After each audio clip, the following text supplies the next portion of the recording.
Gracias por continuar con la señal de Canal 12. Vamos ya al espacio de la entrevista de esta mañana de miércoles, pero como siempre tomamos unos segunditos para saludar a las personas que le dan seguimiento a nuestra programación a través del canal 181 del sistema Sky, también a las personas que nos siguen a través de la red social Facebook y que interactúan con los diferentes espacios informativos de Canal 12. Les recordamos el tema de esta mañana. Hoy vamos a hablar de minería metálica y surgen diversas interrogantes. ¿Por qué debería despertar este tema el interés de todos los salvadoreños? ¿Por qué se habla de que esto puede generar un mayor deterioro ambiental de lo que El Salvador pues ya está sufriendo? Además, ¿por qué hay todo un frente ciudadano de personas de organizaciones que piden que se prohíba por ley esta actividad industrial? Como siempre, les ponemos en contexto algunos puntos de este tema que vamos a tratar hoy y luego ya vamos con el espacio de la entrevista y a presentarles a nuestros invitados. El Salvador es el país más pequeño de la región centroamericana y el que tiene mayor densidad poblacional, 352 habitantes por kilómetro cuadrado. Esto sumado a la pobreza y a la explotación indebida de recursos naturales y la falta de protección legal de mantos acuíferos ha generado alarma respecto a su futuro medioambiental. Una de las áreas consideradas más frágiles está al norte del territorio salvadoreño, donde nacen y fluyen muchos ríos que alimentan a Lempa, de donde depende el abastecimiento de agua y generación de energía eléctrica. El Salvador es el punto de interés de empresas que buscan intensificar la explotación minera metálica que en el pasado se ha desarrollado a menor escala en Santa Ana, Cabañas, Morazán y La Unión. Expertos en medio ambiente afirman que aunque la explotación de esas regiones ha sido de baja intensidad, han provocado daños a la calidad del agua, la fauna y la flora. Pero, ¿qué pasaría con proyectos mineros a gran escala? Los mismos expertos dicen que habrían daños irreparables al agua, el suelo y las condiciones socioeconómicas. Una de esas empresas interesadas es el consorcio canadiense-australiano Ocean Gold, propietaria hoy de la minera Pacific Rim, que ha estado en diversos momentos intentando desarrollar su industria en territorio salvadoreño. En 2002, durante la administración de Francisco Flores, se le dieron los permisos para buscar oro en territorio salvadoreño y le fueron revocados en 2006. Para 2009, la minera Pacific Rim, radicada en Estados Unidos, presentó una demanda contra el gobierno salvadoreño, en respuesta a la acción de detener el proceso administrativo de concesiones exploratorias mineras en su territorio. El Estado salvadoreño determinó que la empresa no cumplía con los requisitos reglamentarios para obtener un permiso para su proyecto El Dorado. Sin embargo, Pacific Rim argumentó que tal disposición violentaba sus inversiones en el marco del Tratado de Libre Comercio de Centroamérica y Estados Unidos. Este litigio se ventiló en el Centro Internacional del Banco Mundial para el Arreglo de Diferencias Relativas a Inversiones, CIADI, ante el que reclamaba una indemnización de $250 millones. Al final, el centro falló a favor de El Salvador e incluso obligó a Ocean Gold, propietaria de Pacific Rim, a pagar al Estado salvadoreño $8 millones por los gastos legales en los que incurrió. El fallo se dio el 14 de octubre de 2016. Pero hoy, en 2017, aunque la empresa todavía no define la ruta que seguirá tras el fallo, insiste en desarrollar sus proyectos, basándose en que hay una ley de minería vigente en El Salvador, que ampara sus posibles operaciones. Esta mañana vamos a conocer un análisis sobre la petición de prohibir la minería metálica en El Salvador. Comenzamos el espacio de la entrevista. Bueno, le vamos a dar la bienvenida a nuestros invitados de esta mañana. Saludamos al padre José María Tojeira, es el director del Instituto de Derechos Humanos de la UCA, el IDUCA. Padre, un gusto recibirlo en Canal 12.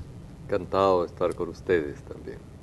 También se encuentra con nosotros Andrés McKinley, él es investigador siempre en el tema de agua y además es un experto en temas de industrias extractivas y también está trabajando pues con el IDUCA y nos da un placer pues recibirlo aquí en Canal 12. Bienvenido. Gracias, Manuel, y muchas gracias a Canal 12 por darnos la oportunidad de hablar sobre este tema tan estratégico para El Salvador. Padre, el 6 de febrero la Iglesia Católica, la UCA y otras organizaciones de la sociedad civil van a la Asamblea Legislativa y piden que se prohíba por ley la minería metálica. ¿Cómo podemos fortalecer esta petición que ustedes hicieron ese día en la Asamblea Legislativa?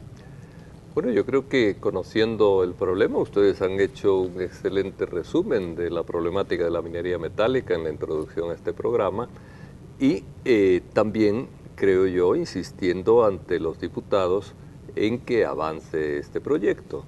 Yo creo que prohibir la minería metálica es una necesidad realmente para El Salvador, tan chiquito como decían ustedes al inicio, tan densamente poblado y con una cuenca hidrográfica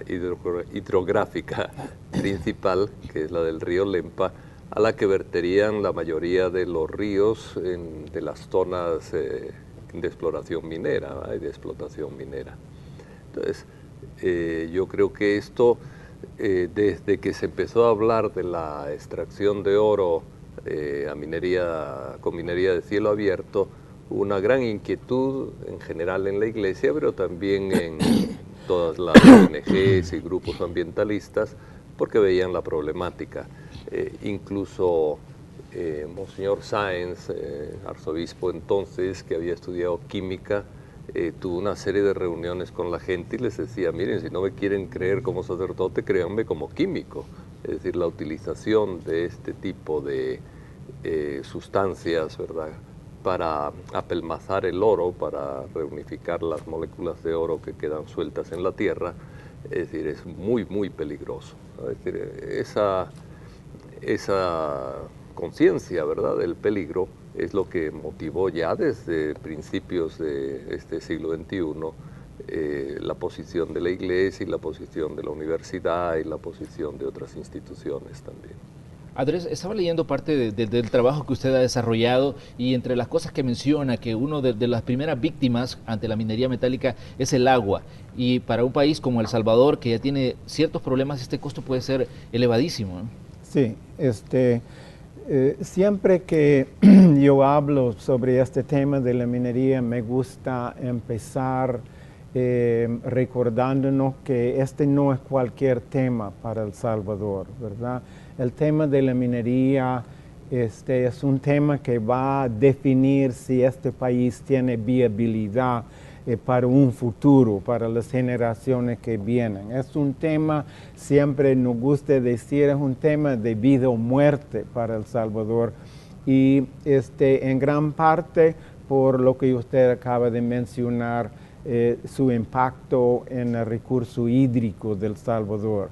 El Salvador sabemos que está ya en una situación de extrema vulnerabilidad ambiental. Según las Naciones Unidas, tiene el medio ambiente más deteriorado en el hemisferio occidental. Según FAO, tenemos el país más deforestado en América Latina. Según CEPAL, tenemos la disponibilidad de agua más bajo en Centroamérica. Según algunos analistas, vamos hacia una situación de estrés hídrico en que no hay suficiente agua para sostener la vida en este país. La minería es una industria que ocupa enorme cantidad de agua. La mina promedio en Centroamérica utiliza más de 1 millón de litros de agua diario. Hay minas en Guatemala que utilizan, según los datos de las mismas empresas mineras, usa más de 6 millones de litros de agua diario. Y contamina el agua con cianuro a través de procesos de drenaje ácido que ya tenemos aquí en el país, por minería que existía hace más de 50 años. Entonces, sí, la preocupación de fondo para nosotros y nosotras es el medio ambiente, es la naturaleza, los recursos naturales. Sabemos que El Salvador no tiene futuro sin sus recursos naturales, especialmente el agua. Para 2010 El Salvador aparecía entre los países con mayores problemas ambientales, y según la clasificación que usted mencionaba de diversos organismos de Naciones Unidas y otros que están pendientes de las condiciones en las que se encuentra El Salvador, para 2017 me imagino que la situación es mucho más grave todavía. Sí, bueno, en 2010 las Naciones Unidas declaró que El Salvador era el país de mayor vulnerabilidad en el mundo frente al cambio climático y frente a desastres naturales. Y eso es por el deterioro en el medio ambiente del país. tenemos un suelo tan maltratado, con deforestación, que no permite la absorción, no permite que las aguas lluvias que caen sobre El Salvador todos los años penetre el suelo para recargar los mantos acuíferos en este país. Lo que pasa es que cae la lluvia y cae una abundancia de lluvia sobre El Salvador, pero esa lluvia se lava hacia el mar. Entonces tenemos este fenómeno de acuíferos que según algunos cálculos van bajando, reduciendo su nivel más o menos a 1 metro por año. Entonces sí es una situación grave donde vemos en algunas zonas del país procesos de desertificación frente a esta amenaza ya que viene presentándose de la minería metálica. Padre, ¿qué tanto influyen las condiciones de pobreza de un país para dar paso a este tipo de proyectos? Porque vemos que las grandes mineras están invirtiendo mucho en países subdesarrollados y muchos tienen incluso leyes para atraer inversiones. ¿Qué tanto puede, digamos, afectar este tipo de situaciones en un país como El Salvador? Bueno, las mineras dejan algo de recursos, eso es evidente, pero dejan normalmente cuando se van más pobreza de la que había antes. Eso está bastante establecido en casi todos los lugares. El problema de El Salvador es el tamaño, es decir, Bolivia es aproximadamente 50 veces mayor que El Salvador, ¿verdad? Y tiene una densidad de población de 10 habitantes por kilómetro cuadrado. Entonces se puede dar el lujo en algunas zonas desérticas de establecer minería y como diciendo, esta tierra queda ya al desecho y yo gano un poco. Pero en general las mineras no dejan grandes ganancias en el país, dejan algunos salarios y dejan una contaminación a veces de siglos, ¿verdad? Todavía hay, y con métodos mucho más rudimentarios que los actuales, pero todavía hay algunas explotaciones mineras del tiempo de los romanos, por ejemplo, que han dejado lugares totalmente deshabitados e imposibles de habitar por el deterioro ambiental. La minería a cielo abierto, que es especialmente la que se quería imponer en El Salvador, es terriblemente destructiva, mueve una cantidad de tierra enorme, contribuye a la deforestación de un modo sistemático, utiliza cantidades ingentes de agua, como ya decían, y evidentemente si un país tiene mucha tierra y tierra despoblada, puede emprender algún tipo de proyecto de esos. Pero en El Salvador en particular, el tamaño del país, el hecho de tener una sola cuenca hidrográfica, el río Lempa, ¿verdad?, grande, y la tremenda densidad desaconsejan totalmente eso. Andrés, las minerías, la mayoría se presentan como empresas que desarrollan una industria sustentable, dicen, una mayoría hablan de proyectos amigables. ¿Existe esto en alguna parte del mundo? ¿Que se puede hablar de esto así, de esa forma? Sí.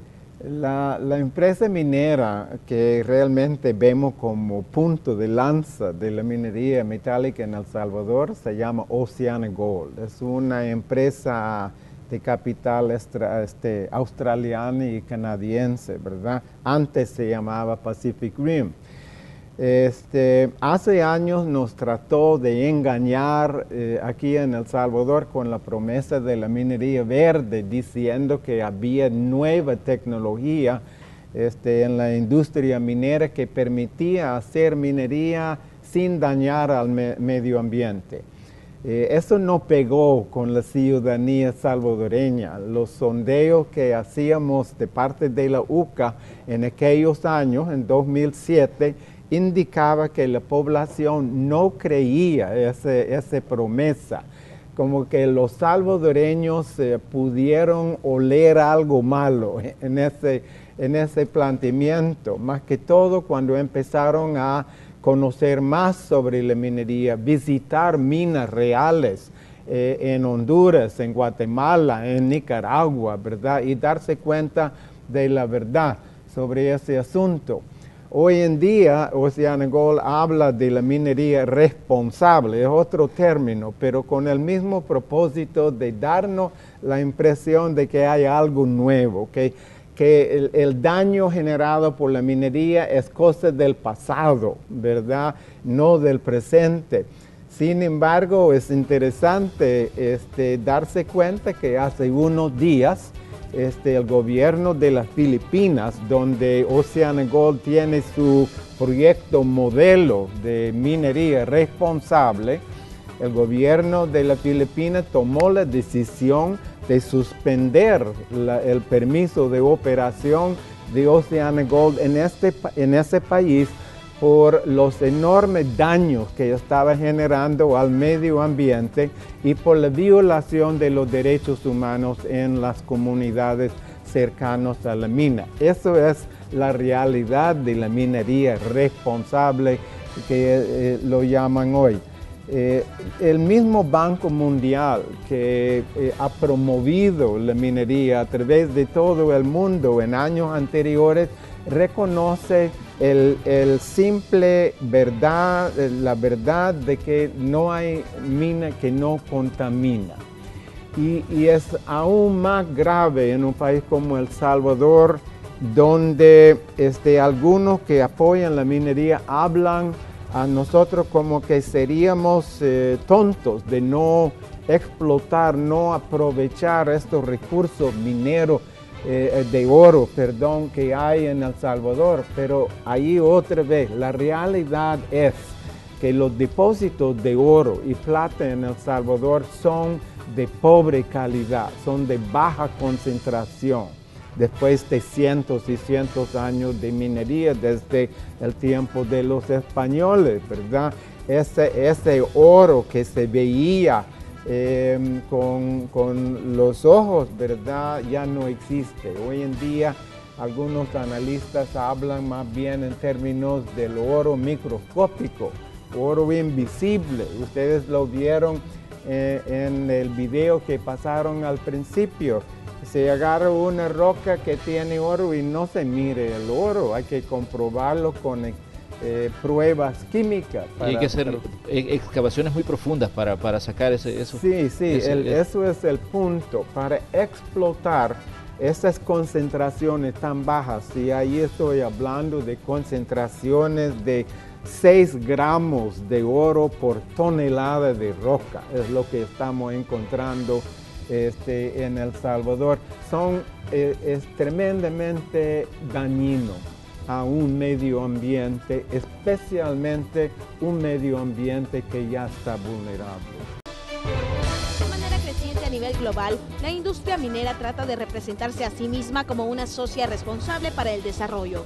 Muchas empresas dicen practicar minería sustentable, aunque los ambientalistas enfatizan que la definición de sustentabilidad utilizada por la industria tiende a privilegiar las ganancias financieras y no es amigable con el medio ambiente.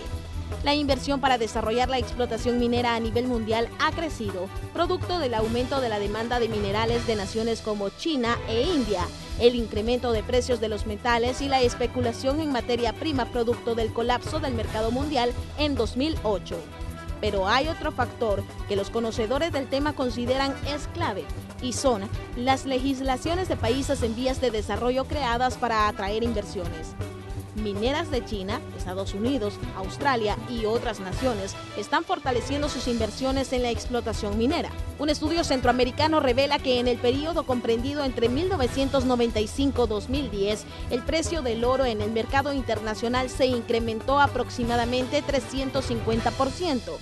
Para finales de 2010, ese incremento alcanzó el 566.2%, es decir, el precio del oro se quintuplicó en un lapso de 11 años. Para 2016, la onza Troy, medida británica para metales preciosos, se cotizó en $1.153. La plata llegó a $15,97 la onza. Pero mientras todo esto ha estado pasando en el mercado mundial, en El Salvador, un sondeo realizado por el Instituto Universitario de Opinión Pública de la UCA reveló que el 79.5% de la población potencialmente amenazada por la minería metálica piensa que el país no es apropiado para esta industria. Continuamos con la entrevista de hoy. Bueno, esta mañana estamos hablando sobre este tema, la minería metálica. Esta no es una discusión nueva en El Salvador, realmente lleva ya varios años que el tema ha estado en la agenda de diferentes organizaciones que están luchando porque se prohíba esta actividad industrial. Padre Tojeira, me llama la atención la actividad, digamos, a nivel político, la atención que se le ha dado a este tema. ¿Por qué se ha habido tanta, digamos, resistencia al tema? A nivel político no ha sido prioritario. Bueno, yo creo que hay sectores en la política que están interesados, bien por intereses a veces particulares, quieren ser socios o alguna cuestión de estas, bien por las necesidades económicas, están interesados en sondear, ver las posibilidades, etcétera. Las mineras tampoco han sido siempre unas santas, ¿verdad? Estas compañías a veces también benefician a los políticos a cambio de favores. Yo creo que en todos los partidos hay gente en contra de la minería metálica, eso es muy claro, pero también en todos los partidos hay gente que se mueve por los intereses posibles, ¿verdad? Y eso es lo que hace que no haya una respuesta unánime. Yo quiero poner un ejemplo muy sencillo. Por supuesto, en el FMLN conozco gente que está muy claramente en contra de la minería metálica, pero también en Arena, e incluso en Arena, Hugo Barrera, que fue ministro de Medio Ambiente, firmó conmigo, los dos juntos, una declaración contra la Pacific Rim que se expuso allá en el CIADI. De manera que gente en contra de la minería yo creo que hay en todos los sectores y muy claramente. Pero también hay alguna gente que normalmente no da la cara, ¿verdad? Y que se mueve pues por intereses, se deja seducir por promesas, etcétera, ¿verdad? Ven unas esperanzas grandiosas, hay gente que piensa que esta es una mina de oro extraordinaria, ya decía Andrés que no es así nomás, incluso las explotaciones de oro hoy en día no serían a través de túneles, sino que serían a cielo abierto, las que se implantarían en El Salvador, con toda la destrucción enorme de árboles, tierra que queda inservible, etcétera. Entonces, yo sí creo que sigue habiendo lamentablemente alguna gente que se deja seducir por promesas falsas, ¿no? Bueno, yo creo que es importante que analicemos algunos antecedentes sobre las operaciones de Pacific Rim en El Salvador. Fue en el año 2002 que se le dieron los permisos de hacer exploraciones con miras a desarrollar proyectos mineros en territorio salvadoreño. Para 2006 esos permisos fueron revocados. Para 2009 esta empresa llevó a instancias internacionales sus intenciones de desarrollar proyectos y bueno, entabló un litigio contra el gobierno salvadoreño por no permitirle desarrollar los proyectos que tenían planeados en territorio salvadoreño. En 2016, específicamente en el mes de octubre, hay un fallo de esas instancias internacionales en la que Pacific Rim pierde e incluso se le condena a pagar a El Salvador $8 millones por los gastos que incurrieron a nivel de pagos de abogados para librar este conflicto en esas instancias internacionales. Me llama la atención, padre, que a pesar de que todo esto que se ha dado y de las revocatorias y de que hay un laudo ya que no le favorece a Pacific Rim, la empresa sigue. Ahora, bueno, Pacific Rim es propiedad de Oceana Gold, que es algo mucho más grande, ¿no? Que Oceana Gold compró a Pacific Rim porque esta empresa cayó en quiebra. Pero ¿por qué sigue insistiendo en desarrollar esos proyectos en El Salvador? Y me llama la atención una declaración que daba el abogado de Oceana Gold, el abogado Luis Parada, y él decía de que hay funcionarios reuniéndose, se refería, imagino, a funcionarios del gobierno reuniéndose con representantes de Oceana Gold, y le daban falsas esperanzas o le daban esperanzas de poder desarrollar sus proyectos a pesar de todo el historial que se tiene de cómo ha venido evolucionando ese tema de la minería metálica en El Salvador. Efectivamente, yo tengo la misma información, que hay alguna gente, no todos por supuesto, ni siquiera diría yo que la mayoría, pero que hay algunos funcionarios del actual gobierno que han mantenido reuniones con la Oceana Gold y que se muestran favorecedores de abrir posibilidades a la minera. La información proviene también del abogado Luis Parada, que es salvadoreño, y bueno, vive en Estados Unidos y ha sido de los encargados de dirigir la defensa de El Salvador en el litigio en el CIADI. Pero sí, eso parece que está siendo una realidad y yo creo que sería muy importante que el gobierno actual, los diputados, mostraran claridad en ese punto. En la Asamblea Legislativa, sí, los representantes del FMLN mostraron un apoyo fuerte a la presentación de la ley, pero yo lo que he oído decir es que en el gobierno, en lo que es ya la parte más del Ejecutivo, hay un sector, como digo, no mayoritario, pero que sí ha mantenido conversaciones con la Oceana Gold. Andrés. Sí, este discusión nos lleva de regreso al tema de la minería responsable y este esfuerzo de OceanaGold de generar una imagen de ser una empresa responsable, ¿verdad? Que va a hacer minería de una forma nueva. Hay que recordar que esta empresa, antes Pacific Rim, cuando solicitó su permiso, su licencia de explotar oro y plata en San Isidro Cabañas, hace años, nunca cumplió con los requisitos establecidos en la Ley de Minería de El Salvador. No presentó un estudio de impacto ambiental adecuado, no presentó un estudio de factibilidad técnica, no mostró pruebas de ser dueño o tener permiso de los dueños de la tierra donde quería minar. Entonces nunca cumplió con los requisitos, más bien nos trató de convencer de que según la ley de minería en El Salvador, tener permiso de explorar garantizaba automáticamente el derecho a explotar. Y es fácil leyendo la ley de minería de El Salvador descomprobar, o sea, mostrar que es falso eso. De ahí, cuando eso no funcionó, empiezan su campaña a nivel local en Cabaña, ¿verdad? Tratando de ganar mentes y corazones de la población, dividiendo comunidades que estaban luchando para recuperar una armonía en esa zona después de 12 años de guerra civil, y en esa zona vivían familias de expatrulleros y familias de exguerrilleros tratando de superar las heridas de la guerra y encontrar la forma de vivir en armonía. Cuando Pacific Rim, como se llamaba en ese tiempo, empieza a introducir y promover el tema de la minería, genera de nuevo un ambiente de conflicto y violencia que resultó en el asesinato de 5 activistas antimineras, incluyendo una señora con 8 meses de embarazo, que se murió en una emboscada. Ella se muere, su niña a punto de nacer se muere y un hijo en sus brazos fue herido. Eso es el ambiente que generó los esfuerzos de Pacific Rim de ese tiempo, en lugar de cumplir con los requisitos de la ley de minería, y eso ellos llaman minería responsable.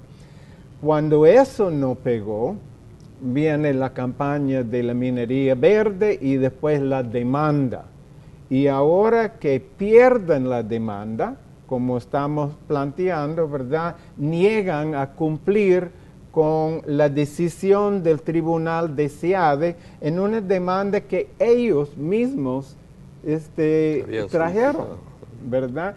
Entonces, y eso es la minería responsable que estamos viendo. Esa es la empresa responsable que OceanaGold no quiere convencer que es, ¿verdad? A las personas que sintonizan Canal 12 en este momento les queremos recordar que estamos pendientes de informaciones que están en desarrollo. También hay problemas de tráfico en la zona del Boulevard Monseñor Romero. Recordemos que ahí había una manifestación de habitantes de la comunidad Emanuel que estaban pues pidiendo que se les diera una solución definitiva. A esta comunidad se le había dado de plazo hasta este día para desalojar un terreno municipal, un terreno que está siendo reclamado por la administración del alcalde Roberto Dawison. Se suspendió el desalojo, pero estas personas se siguen, manifestando y exigiendo que se les dé una solución definitiva. Estas son imágenes en directo de lo que está ocurriendo ahí en la zona de acceso de Occidente hacia la zona de la Libertad, hacia Santa Tecla específicamente y otros puntos de la zona central del país. Se están manifestando los habitantes de la comunidad Emanuel, así es que si usted va a circular por ese sector, tome en cuenta que se encuentra bloqueado a raíz de esta nueva manifestación. Por el momento solo está habilitado el carril auxiliar para circular ahí por la zona del Boulevard Monseñor Romero. Son informaciones que están, como les decíamos, en desarrollo. Esto y lo que está ocurriendo también en la Alameda Juan Pablo II. Un miércoles, digamos, de mucho movimiento a nivel de bloqueo de calles y por diversas situaciones. Unos por descontentos con decisiones que están tomando a nivel municipal y los otros también descontentos por otras situaciones. Un terreno que está siendo reclamado también por otra alcaldía, pero en este caso la alcaldía de Roberto Dawison, la que está administrando Roberto Dawison, que es la de Santa Tecla. Informaciones que están en desarrollo. Nosotros continuamos hablando sobre minería metálica y sobre este frente de organizaciones civiles que están buscando que se prohíba en El Salvador por ley. Padre Tojeira, me llama la atención sobre todo la petición que ustedes hacen a la Asamblea Legislativa, porque ¿tienen ustedes temor de que existan algún tipo de portillos legales que puedan permitir las operaciones de una empresa como Oceana Gold en El Salvador, considerando que ellos, hasta ahora, a pesar de que ya hay un fallo de una instancia internacional, dicen que hay una ley de minería que está vigente y que esta ley sería la que los ampararía para que ellos puedan operar en El Salvador?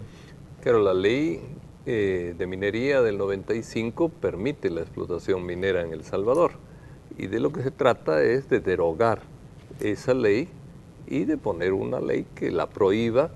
Y bueno, pues ninguna ley es incambiable, ¿verdad? Pero ciertamente esa hay que cambiarla, porque no es una ley que corresponda a las necesidades actuales de El Salvador. Y esta nueva ley, pues es una ley yo creo que de largo plazo, a no ser que en el futuro se descubriera algún tipo de metal especial que no contaminara o que casi no contaminara, etcétera, ¿verdad? Y que no presupusiera este tipo de explotación bárbara que se da con la ley con la minería a cielo abierto y también con el tipo de minería normal en la actualidad.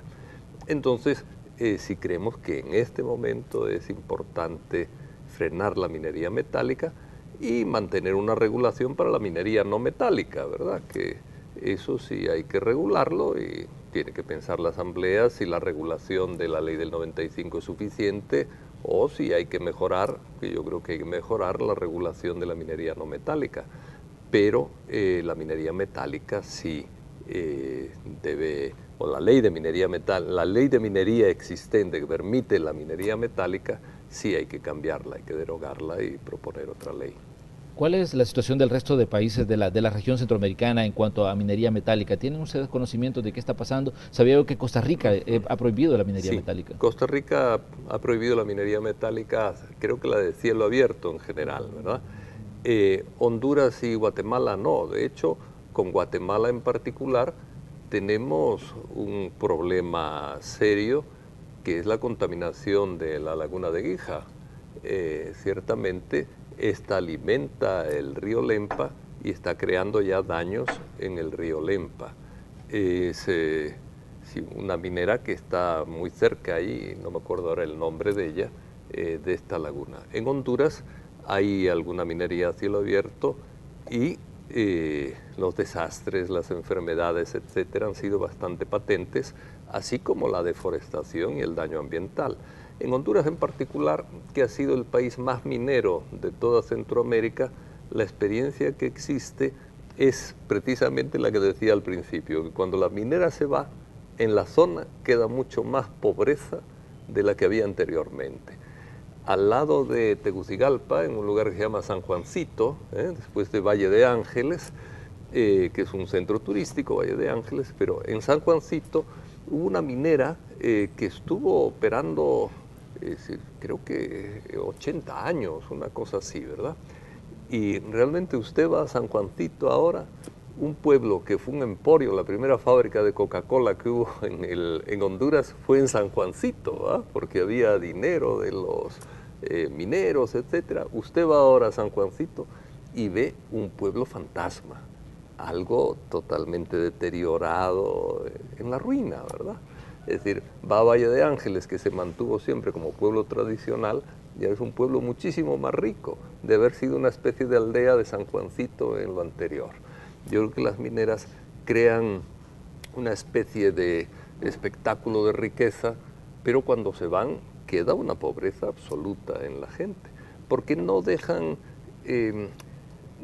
inversiones de largo plazo aprovechables, sustentables, sino lo que crean es deterioro, no solamente ambiental, sino muchas veces también deterioro humano, porque el trabajo es muy duro, muy pesado, y porque la gente pues, busca a veces gastar sus dineros simple y sencillamente como desahogo a la dureza del trabajo. Después no queda nada. El caso de la mina El Dorado, aquí en la zona de Cabañas, ¿tienen ustedes, Andrés, digamos, un informe sobre el impacto que provocó en ese sector de ese departamento donde se explotó la mina El Dorado? Bueno, más bien tenemos información en el impacto al medio ambiente del periodo de exploración, los años que estaba ahí explorando Pacific Rim. Según el testimonio de gente de las comunidades de esta zona, solo el periodo de exploración, no estamos hablando de abrir una gran mina y empezar a extraer oro y plata. El periodo de exploración generó un problema con el fuente de agua para más de 20 comunidades, secando nacimientos naturales, comunales, que habían estado en existencia para muchos años. Pero yo quisiera, si me permite, volver al tema de la ley actual de minería un segundito, ¿verdad? Claro. Yo creo que es importante entender que la ley que tenemos vigente en este momento, en primer lugar, viola varios artículos de la Constitución de El Salvador, artículo 65, artículo 69, artículo 117, que son artículos que garantizan el derecho a la salud de la población, exigen la protección del medio ambiente, la promoción de procesos de desarrollo sostenible, etcétera, etcétera. La ley de minería de El Salvador, decimos que viola esos artículos porque exige el fomento de la industria minera en El Salvador. Plantea dentro del Ministerio de Economía, con la Dirección de Hidrocarburos y Minas, una obligación, un mandato de fomento de la actividad minera en El Salvador, como que si fuera una actividad económica buena para El Salvador. Y claro, nuestra preocupación es que es una actividad dañina, amenazante para El Salvador y debe ser regulado con un espíritu de protección al medio ambiente, no con un espíritu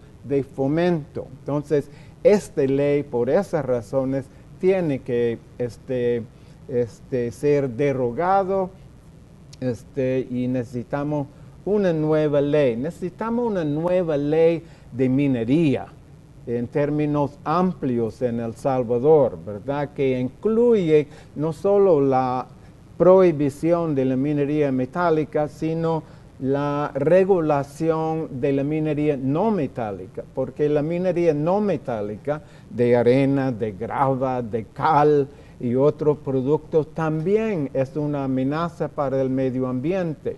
Pero nuestro enfoque en este momento, un poco por la coyuntura, ¿verdad? Hemos ganado el caso de Ciadi. Hay una acumulación de conciencia, de organización social, de reclamos para prohibir la minería en El Salvador, y tenemos una propuesta de ley para prohibir la minería. Está en manos de la Asamblea Legislativa, está en debate en la Comisión de Medio Ambiente. Es una coyuntura propicio para prohibir la minería metálica y después, más en el futuro cercano, retomemos la parte de regulación de la minería no metálica. Vamos a hacer una nueva pausa, ya vamos a regresar con las conclusiones de la entrevista de esta mañana. Les invitamos a que continúen con la señal de Canal 2.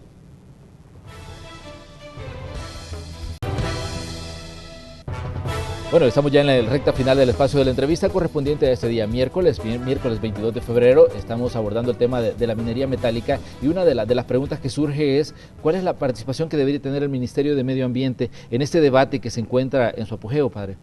Bueno, hasta ahora en la ley del 95 la minería metálica está sujeta a las disposiciones del Ministerio de Economía, fundamentalmente. Es decir, yo creo que debería pasar a control del Ministerio del Medio Ambiente. Ese es un punto importante, dado el problema ecológico que conlleva la minería metálica. No es un tema de pura economía del país, sino que es un problema que trae de sustentabilidad del desarrollo del país. El Ministerio de Medio Ambiente es el que tiene que dar el primer control, el primer paso, la primera inspección, y no el Ministerio de Economía. Yo creo que eso debe quedar contemplado en la nueva ley. Ahora bien, creo yo de que me parece importante que hagamos énfasis en los efectos ambientales que puede tener este tipo de proyectos. Ya usted, Andrés, lo ilustraba de la situación de El Salvador, la deforestación. Hablábamos de los efectos que puede tener, sobre todo en uno de los principales puntos de abastecimiento de agua, el río Lempa. Yo leía un documento que fue elaborado por ustedes donde hablaba de que este afluente se vería afectado si se llegara a explorar, por ejemplo, proyectos mineros en la zona norte del territorio nacional. Sí, desafortunadamente la gran mayoría de los depósitos de oro y plata en El Salvador están ubicados en la cuenca del río Lempa o en cuencas de otros ríos estratégicos para El Salvador, como Huascorán, el Río Grande de San Miguel, Río Paz, Río Torola. Estos son ríos que serían muy afectados si se dejara entrar la industria minera a El Salvador. Y quiero enfatizar que esta cuestión sobre la minería no se trata de decidir si se va a permitir una mina, El Dorado, en Cabañas de El Salvador. Se trata de decidir si se va a abrir la puerta de este país a la industria minera. Y la industria minera es una plaga. Abre una mina y empiezan a explorar para nuevos depósitos, ¿verdad? Porque el valor de una empresa minera no es el valor del oro que están extrayendo en ese momento de un tajo en tal lugar, ¿verdad? El valor para accionistas de una empresa minera tiene más que ver con las reservas de oro y plata que están descubriendo. Entonces se abre una mina en San Isidro, Cabañas, hoy, y mañana hay 20 solicitudes para abrir nuevas minas en la misma zona y después a nivel nacional. Entonces es muy importante recordar ese fenómeno, ¿verdad? A veces yo pienso en los 15 años que llevo de andar en Centroamérica, Suramérica, África y en mi propio país, en Estados Unidos, viendo proyectos mineros, siento que he visto la superficie de la luna. Yo sé cómo es la superficie de la luna, viendo estos enormes tajos. Entonces, la pregunta para los salvadoreños es, como empezamos diciendo al principio, ¿verdad? ¿Cuál va a ser el futuro de este país? ¿Vamos a transformar este país en la superficie de la luna o vamos a optar por otro modelo que protege el medio ambiente, que recupere el bosque y más que todo que defiende el agua?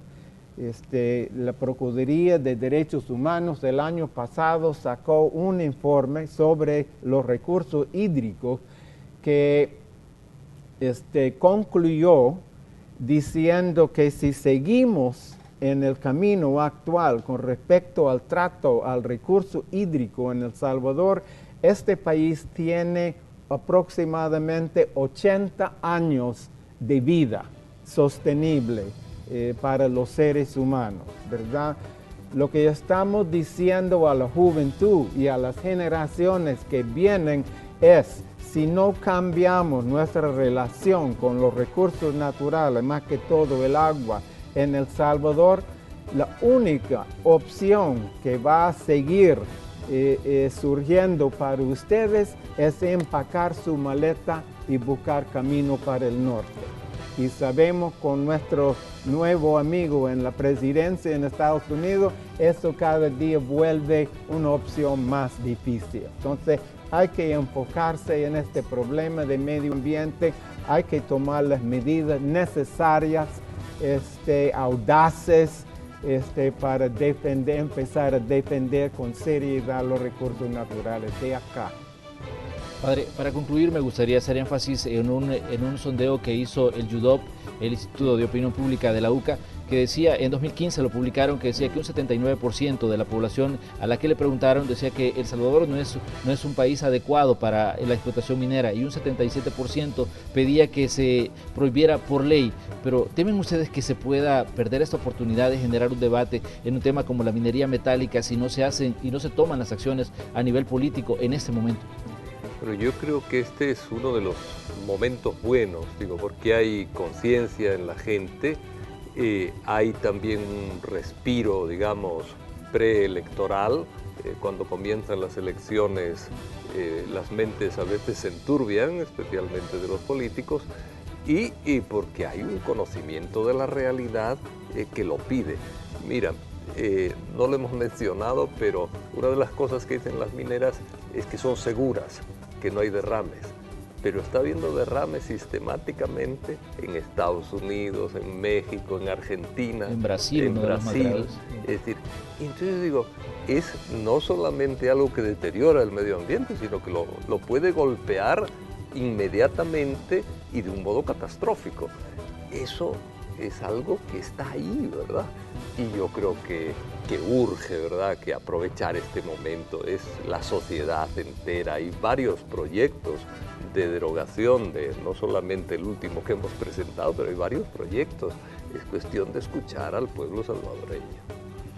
Bueno, estamos llegando ya al final del espacio de la entrevista correspondiente a este día. Le queremos agradecer al padre José María Tojeira por estar con nosotros, director del IDUCA.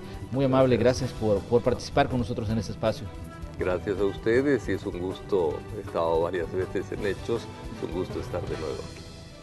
También agradecemos a Andrés McKinley, investigador que conoce mucho de este tema de la minería. Gracias por venir a compartir sus conocimientos con nosotros. Muchas gracias a usted, Manuel, y a Canal 12 por la oportunidad de estar con su audiencia. Así cerramos el espacio de la entrevista, pero recuerde que hay informaciones a las que le estamos dando seguimiento, los bloqueos en la Alameda Juan Pablo II, el bloqueo también en el Boulevard Monseñor Romero, así que le invitamos a que se quede con Canal 12 porque ya viene la segunda parte de Noticiero Hechos, donde vamos a ampliar estas informaciones.